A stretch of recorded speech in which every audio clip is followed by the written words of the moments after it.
தமிழ்நாட்டில் சில திட்டங்களை பிற மாநில அரசுகள் பின்பற்றுகிறதுன்னு சொல்லிட்டு தமிழ்நாடு அரசு பெருமை பேசுகிறது.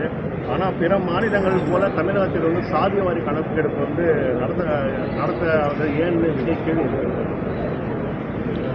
சாதிவாரி கணக்கெடுப்பு நடத்துவது ஒரு அவசியமானது தான். ஆனால் அதை இந்திய ஒன்றிய அரசு தான் மேற்கொள்ள வேண்டும் என்ற நிலைப்பாட்டை திமுக தலைமையிலான இந்த அரசு ஏற்கனவே முடிவு செய்திருக்கிறது, அறிவிப்பு செய்திருக்கிறது. அதற்கு காரணம் பிற மாநில அரசுகள் ஏற்கனவே எடுத்த அந்த புள்ளி விவரத்தை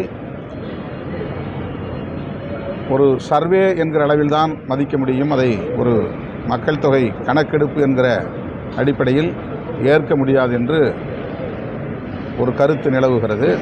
இந்திய ஒன்றிய அரசு அவ்வாறு கருதுகிற நிலை உள்ளது. எனவே இந்திய ஒன்றிய அரசு சாதிவாரி அடிப்படையில் மக்கள் தொகையை கணக்கெடுப்பு நடத்தினால் அது அதிகாரபூர்வமானதாக எல்லா மாநிலங்களுக்கும்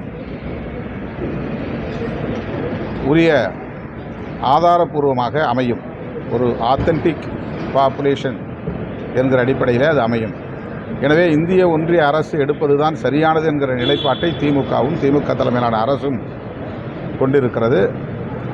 மாநில அளவில் சில முதலமைச்சர்கள் அந்த நிலைப்பாட்டை எடுத்திருப்பதை சுட்டிக்காட்டி விடுதலை சிறுத்தைகளும் மாநில அரசே அந்த கணக்கெடுப்பை நடத்தலாம் என்ற கோரிக்கை நாங்கள் வைத்திருக்கிறோம்.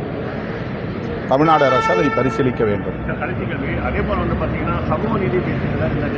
ஆனால் தற்போது அவரோட கட்சியிலே பார்த்தீங்கன்னா சாதி வாரியாக தான் பொறுப்புகள் தரப்படுதுன்னு சொல்லிட்டு பல நிர்வாகிகள் குற்றச்சாட்டு வைக்கிறாங்க.